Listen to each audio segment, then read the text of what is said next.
Dublin may be famous for Guinness, Temple Bar, and lively pubs, but there's so much more beyond the postcard image. In just 2 days, I'll show you the essential sights, local flavors, and quieter moments that reveal the city's true character.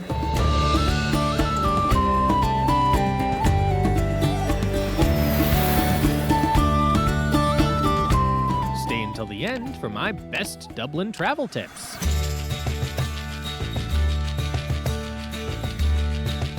Day 1. Dublin's Historic Centre.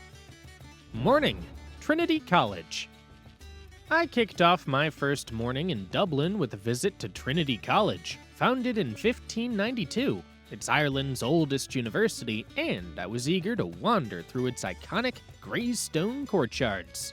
From the moment I stepped through the main gate, I realized this wasn't some silent, frozen-in-time institution. It was alive, buzzing with students rushing between classes, clutching coffees, clearly not thrilled about weaving through clusters of wide-eyed tourists just like me just to make it to their lectures. There's something oddly funny about being there. You're trying to take in centuries of history, while everyone around is just trying to get through another Tuesday. The main squares are open to the public for free, and that's really where the best atmosphere is. I ended up wishing I hadn't spent $18 on the guided tour and another $7 on the audio guide. They felt a bit stiff, like sitting through a lecture I hadn't signed up for. Instead, I found the true spirit of the place by simply sitting on a bench, soaking in the rhythm of the student life unfolding around those ancient walls, all without spending a penny. Here's a little tip. Keep an eye on students as they get near the Campanile, the grand bell tower standing proudly in the middle. There's a local myth that if you walk beneath it while the bell's ringing, you flunk all your exams. Watching a group of 20-somethings go out of their way to avoid the thing was easily the highlight of my morning. And, full confession, I didn't dare walk under it either. Book of Kells and Old Library. While I was visiting Trinity, I figured I'd treat myself to the Book of Kells exhibit. Yes, it's a bit of a splurge at $30, but it was hard not to be curious. This manuscript is like the rock star of medieval art, crafted around 800 AD by monks who painstakingly illustrated 340 pages of calfskin with patterns so detailed they almost seemed to shimmer. I walked in hoping for a peaceful, intimate encounter with history, but instead found myself gently weaving through a slow-moving crowd, catching quick glimpses between shoulders, and for that price, I'd hoped I'd get a little more breathing room and time to truly take it in. The long room afterwards is the part that really surprised me, but you need to know what you're walking into. If you're picturing floor-to-ceiling shelves bursting with ancient tomes, you might want to adjust your expectations. Right now, nearly 200,000 books have been carefully removed for a major restoration effort, so the space feels more open, even a little quiet. There's a stunning spherical art piece called Gaia floating overhead, softly glowing, which adds a modern kind of wonder. The grandeur of this architecture still hits hard, but I'll admit, I did miss the cozy weight of all those books lining the walls. Insider tip. If you can, aim for the very first or last entry of the day.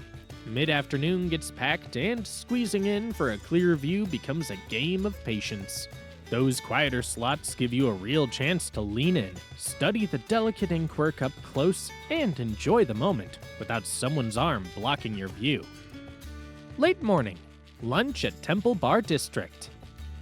Temple Bar is Dublin's lively heart, a charming tangle of cobbled lanes and vibrant red-painted pubs known for great live music, and yes, some of the city's pricier bites. I chose lunchtime on purpose, a chance to soak in the area's famous charm before it transforms into a bustling, boisterous scene later in the day. At the far end of the district, where Parliament Street meets the Buzz, I stepped into the Porterhouse.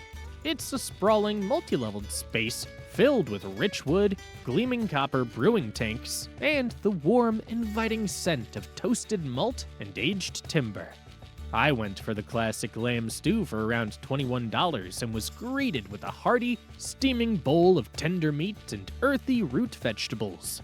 It came with a thick slice of brown soda bread, perfect for sopping up every last bit of savory broth. Sure, you're paying extra for the location, but being able to enjoy that cozy, old-world pub atmosphere in peaceful comfort, no shouting required, made it truly worthwhile. Afternoon, Guinness Storehouse. After enjoying a hearty bowl of stew, I made my way over to St. James Gate to visit the famous Guinness Storehouse. It's that iconic Dublin destination you've likely heard of. A grand 7-story experience housed in a historic 1904 fermentation building. I was curious to learn more about the story behind the beer that's so deeply woven into the city's identity, even though this isn't a working brewery tour with bottling lines and machinery. Instead, it's a modern, interactive museum that brings the brand's legacy to life. The most touching part for me was the old cooperage exhibit. Those hand-built wooden barrels felt genuinely rooted in tradition, a nice contrast to the sleek, digital displays elsewhere. Entry's around $26, and because it draws large crowds, I'd strongly suggest reserving your time slot in advance. The journey through the floors all lead up to the gravity bar on the top level, where you're treated to a stunning panoramic view of Dublin, along with your complimentary pint. That said, the reality up there can be a bit crowded. I found myself waiting nearly 15 minutes just for a clear spot at the window so I could actually enjoy the scenery with my drink in hand. I'm happy I stuck with the standard ticket and passed on the $42 Academy upgrade. You still get the full story and the same breathtaking view without paying extra for a certificate I'd probably misplaced before I even left the building. St. Patrick's Cathedral. I hurried back toward the city center since St. Patrick's Cathedral closes at 5 p.m., and I didn't want to miss seeing Ireland's tallest church. Having stood at the heart of Dublin since 1191, the cathedral proved worth the $11 entry. I was particularly drawn to the medieval floor tiles and the worn banners of the Knights of St. Patrick. What truly stood out to me was the link to Jonathan Swift, author of Gulliver's Travels. It was surprising to realize that the man whose image we know so well had spent the final 3 decades of his life serving as a dean here.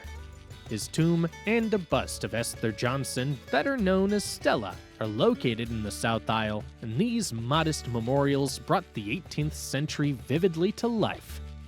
Just before closing, I made it to the north transept and the Door of Reconciliation. This 15th century wooden door bears a chipped opening caused by a long-standing feud between the Butler and Fitzgerald families.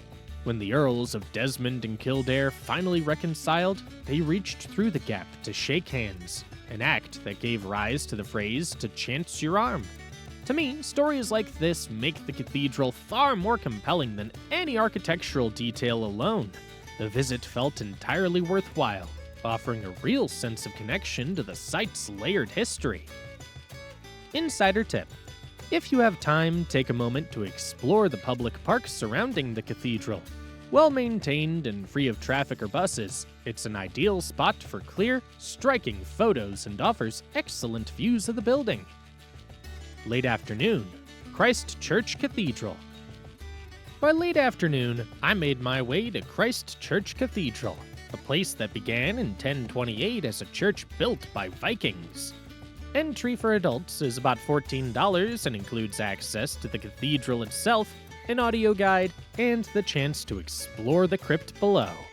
Don't walk past the crypt. It's said to be Dublin's oldest building still in use, and it holds one of the most unexpected sights I came across all day: a mummified cat and rat, frozen in time together.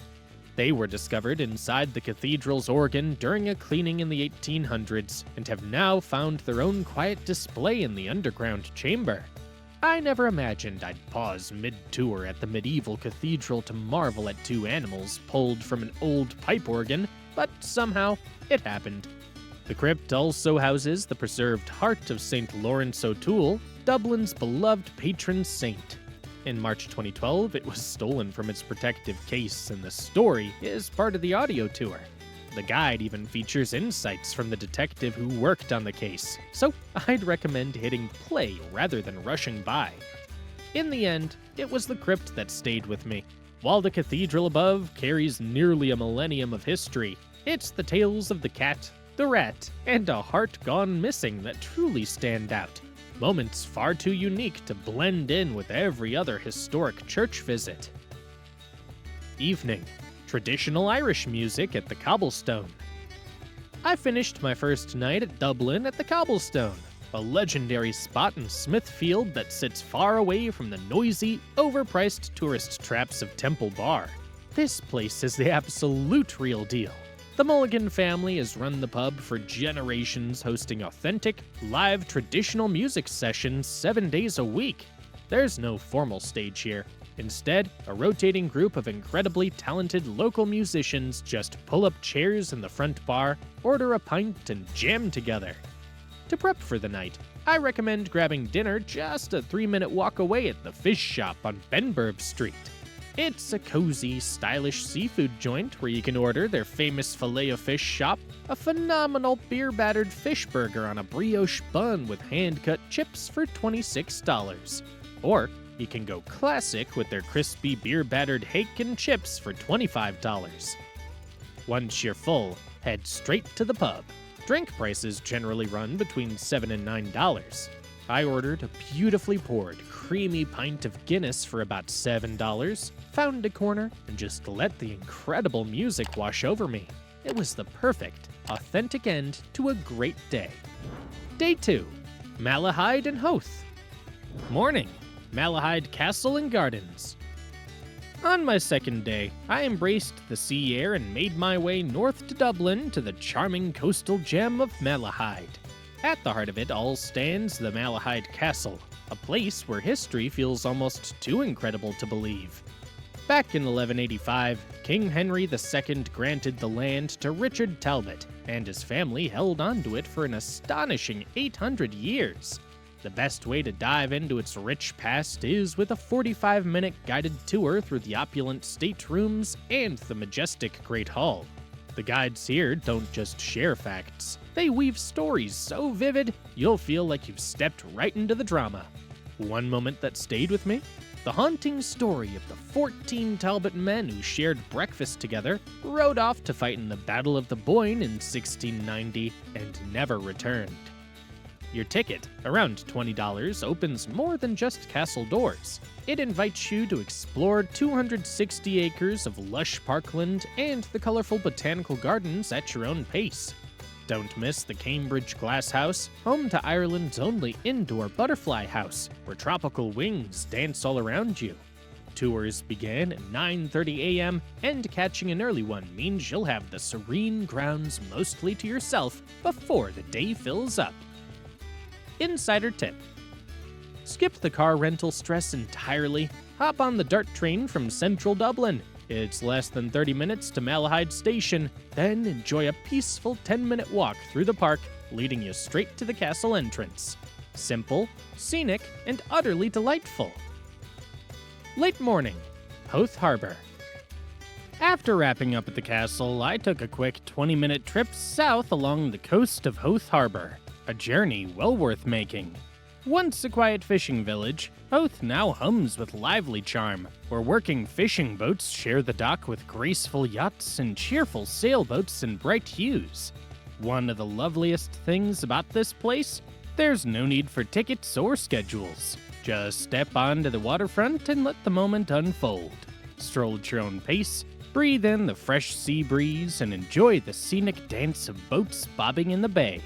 Look out across the water and you'll spot Ireland's Eye, a rugged, uninhabited island just off the shore, adding a touch of wild beauty to the charm.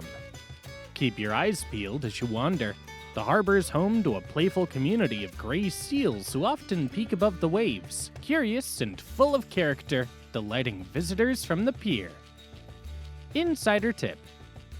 Head to the West Pier, where cozy seafood shacks and fishmongers line the walkway. It's not just the best place to grab a warm, crispy fish and chips meal, it's also prime seal spotting territory. The seals know it too, gathering near the docks in hopes of scraps, making this little stretch of the harbor a perfect blend of flavor and fun. Lunch at Octopussy's Seafood Tapas. When lunchtime rolls around, make your way down to the West Pier and treat yourself to a meal at Octopussy's Seafood Tapas. It's an absolute must. The seafood here's as fresh as it gets. The kitchen works hand in hand with Doron's fishmongers next door, where the morning's catch comes straight off the boats and onto your plate. Hot, flavorful small plates come out fast from the lively open kitchen, each one served the moment it's ready. I went for their legendary seafood chowder for around $14, packed with tender squid, plump mussels, smoked cole, and juicy prawns. I also couldn't resist the whiskey scallops either, beautifully seared and bathed in a luxurious Irish whiskey butter that's impossible to forget. There's no reservation needed, just walk in, soak up the vibrant atmosphere, and enjoy a cozy, welcoming space where every bite feels like a celebration. Afternoon, Howth Cliff Walk. Reaching Howth summit felt like uncovering a hidden treasure. The moment I arrived, Dublin Bay unfolded before me in all its glory, a vast stretch of shimmering water framed by the soft silhouette of the Wicklow Low Mountains on the horizon. Down below, clinging to the rugged cliffs, stands the beloved Baily Lighthouse. The sturdy granite tower we see today was built in 1814, but its story has a charming twist. The original lighthouse was perched much higher up in the 1600s, until fog and low clouds kept hiding it from the ships. Sailors couldn't spot it when they needed it most, so they wisely moved the light down to its current rocky perch.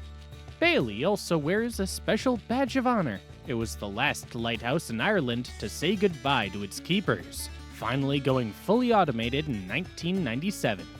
It's still very much alive and guiding vessels today, which means the grounds are closed off with a gate and wall.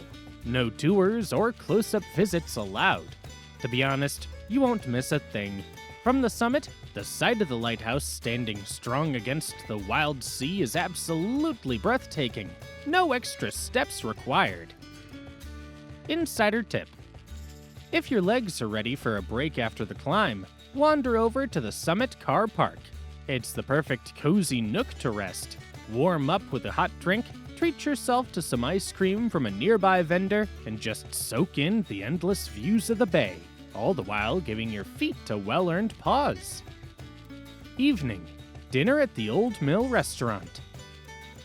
To close a wonderful trip, I wandered back into central Dublin and made my way to the lively heart of Temple Bar for a dinner at the Old Mill Restaurant.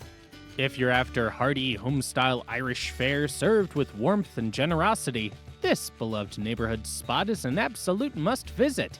Their famous braised beef and Guinness stew, priced around $23, is a must-try. Imagine fork-tender beef slow-cooked in red wine and rich stout, nestled with baby potatoes and garden-fresh root vegetables. It all comes together in a deep, savory gravy, accompanied by a warm slice of house-made brown bread, perfect for savoring every last bite. It's exactly the kind of meal that warms you from the inside out after a breezy day exploring the coast. Inside, the space feels snug and inviting, with tables arranged close to encourage conversation and connection. As evening sets in, the room hums with cheerful energy and the comforting clink of glasses. Insider tip: being right in the middle of Temple Bar means it gets busy, really busy during dinner. To avoid a long wait, do yourself a favor and reserve a table online a few days ahead. A quick visit to their website can save you time and get you straight to the good stuff. Useful info for spending 2 days in Dublin. Best time to visit Dublin. Late spring and early autumn are the best times to visit Dublin. The city's made for wandering, whether you're exploring Trinity College, strolling through Temple Bar, or walking along the cliffs of Howth. And these seasons bring comfortable weather without the peak summer crowds. May, June, and September are especially enjoyable, with daytime temperatures usually ranging between 55 and 68 degrees Fahrenheit, or 13 and 20 degrees Celsius. You'll have plenty of daylight for sightseeing while still finding a relaxed atmosphere at many of the city's most popular attractions. December's another wonderful time to visit if you enjoy festive lights and cozy pubs. The city takes on a warm, welcoming atmosphere, making it an especially memorable season to experience Dublin's famous hospitality. Airport tips. Dublin Airport sits just 6 miles north of the city centre, and the easiest way to reach downtown is by Dublin Express or Air Coach. Both frequently run throughout the day, take as little as 20 to 30 minutes depending on traffic, and tickets booked online start at around $10 one way. If you're staying around Trinity College, Temple Bar, or O'Connell Street, the coaches stop within a short walk of most hotels, making them far more convenient than paying for a taxi. Just remember to book online in advance for the lowest fares. Where to stay? For your stay in Dublin, I'd recommend basing yourself around Trinity College, Grafton Street, or Temple Bar. You'll be within easy walking distance of nearly every attraction on the first day, while train stations for trips to Malahide and Howth are also close by. Mid-range hotels in these areas generally cost between $180 and $300 per night. If you prefer a quieter atmosphere, Smithfield's an excellent alternative. Just west of the city center, it offers great restaurants, easy tram connections, and is home to the Cobblestone, one of Dublin's best traditional music pubs. Hotels here usually range from $160 to $260 per night.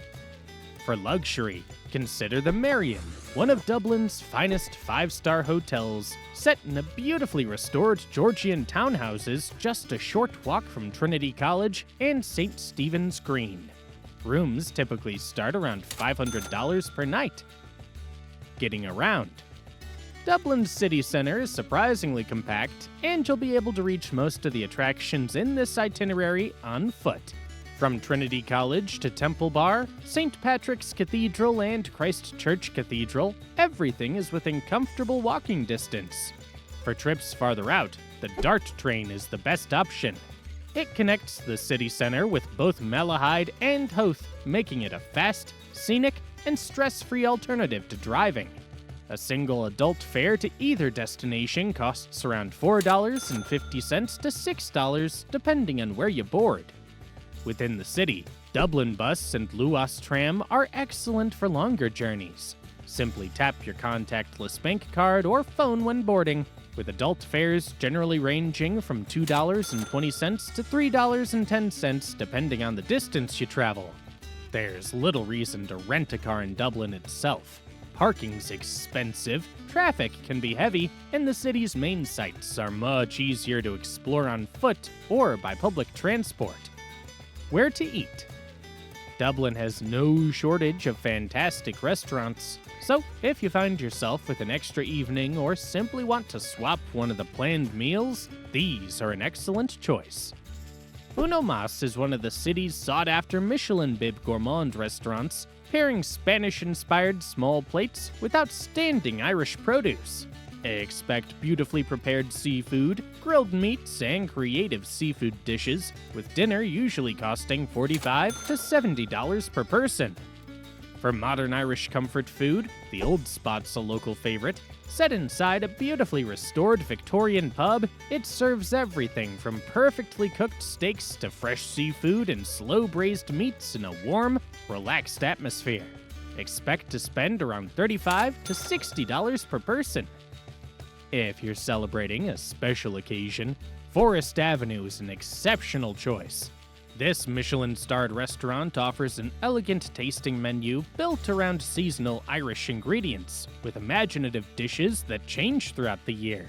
Dinner starts at about $95 per person. Strolling through Dublin's charming cobblestone lanes and timeless libraries is like walking into a story that breathes and lives around you.